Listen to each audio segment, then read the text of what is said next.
The Lord be with you. A reading from the Holy Gospel according to St. Matthew. The Pharisees went out and took counsel against Jesus to put him to death. When Jesus realized this, he withdrew from that place. Many people followed him, and he cured them all. But he warned them not to make him known.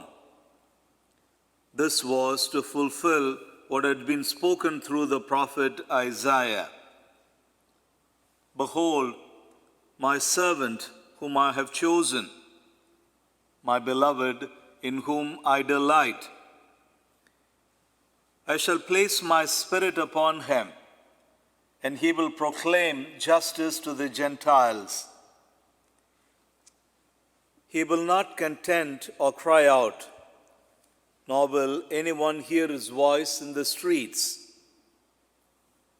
A bruised reed he will not break, a smoldering wick he will not quench, until he brings justice to his victory. And in his name the Gentiles will hope. Sisters and brothers, the Gospel of the Lord.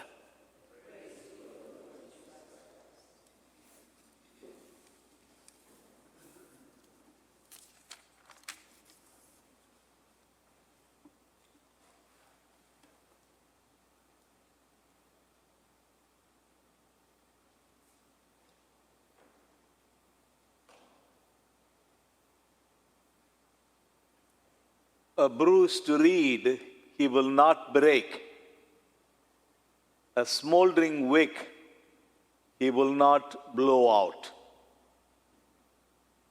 My dear sisters and brothers, this is something about God that really fascinates me.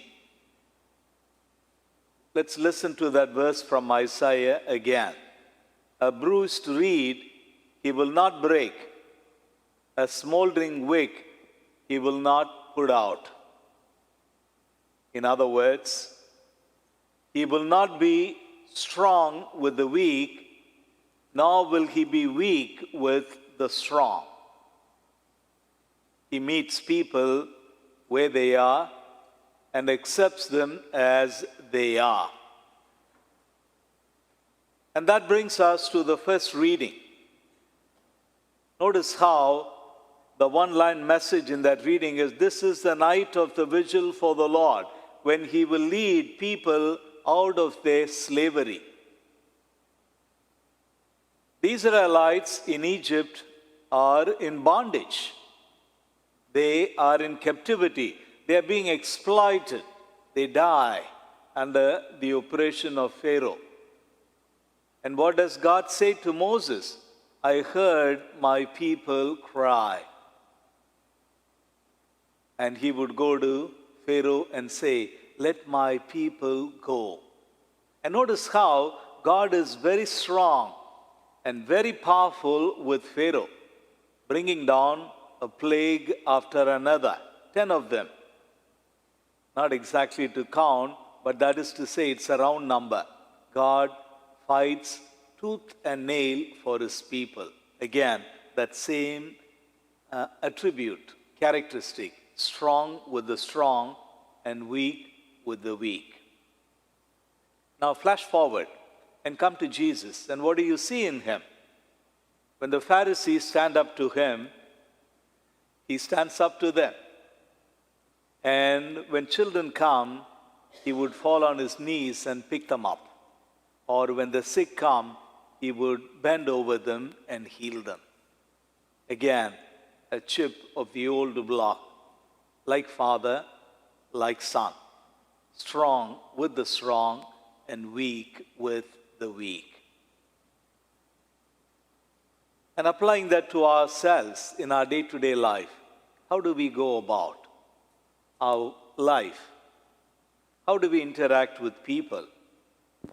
When we come across someone who is weak, do we show them how strong and powerful we are? Or do we kind of cover down before those who seem to be very strong and powerful. Let's pause for a while and try to emulate this example of God, of His Son, in our own lives. How to meet people where they are, and also learning the art and spirituality of meeting them as we should, being strong with the strong and weak with the weak.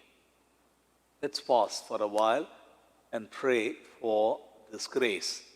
And let's ask through the intercession of the Mother that you and I, like her, will be able to follow in the footsteps of her Son.